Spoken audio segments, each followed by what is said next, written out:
പേരാമ്പ്രയുടെ MLA ആയ Fathima തഹലിയുടെയും Vadakara MP ആയ നമ്മുടെ ഷാഫി പറമ്പൻ്റെയും ഈ ലോകകപ്പിനെ കുറിച്ചിട്ടുള്ള നിരീക്ഷണങ്ങളും വാക്കുകളും ഒന്ന് കേട്ടു നോക്കൂ.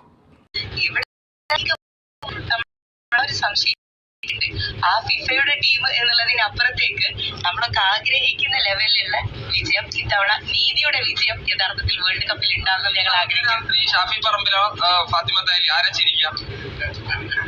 അത് MP-ക്ക് പറയാൻ ധൈര്യം ഉണ്ടെങ്കിൽ ഞങ്ങൾ ചിരിക്കും. ഞാൻ പറഞ്ഞത് ഇപ്പം അവരിപ്പൊ തന്നെ കരച്ചില്ല. ഇനിയിപ്പൊ ചിരിയെ പറ്റി പറയാല്ലേ, ഇപ്പൊ ഫൈനലിൽ എങ്ങനെ എത്തി എന്നൊക്കെ പറഞ്ഞിട്ട് പറയാം. അപ്പൊ ഇത് നമുക്ക് എല്ലാവർക്കും അറിയാം.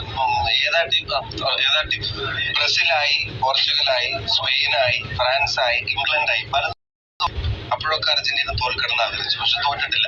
ഇപ്പൊ സ്പെയിൻ ആണെന്ന് ഇന്നത്തെ സംസാരത്തിൽ മനസ്സിലായില്ല. എന്തായാലും നല്ല ഫുട്ബോൾ ജയിക്കട്ടെ. നല്ല ഫുട്ബോൾ കളിച്ചാൽ അർജന്റീന ജയിക്കും. ഇപ്പൊ ഇംഗ്ലണ്ടിനെതിരെയുള്ള മത്സരം ടീമിനെതിരെ പറഞ്ഞത്, പക്ഷെ ടെക്നിക്കലി ഇപ്പൊ ജൂഡ് ബെല്ലിംഗ് ആളെ സപ്ലൈ ചെയ്യാനോ അറ്റാക്ക് ചെയ്യാനോ പറ്റുന്ന മിഡ്ഫീൽഡർ ചിലപ്പോൾ നിങ്ങൾ ഒറ്റ നോട്ടത്തിൽ അർജന്റീന നിലയിൽ കാണാൻ കഴിയും.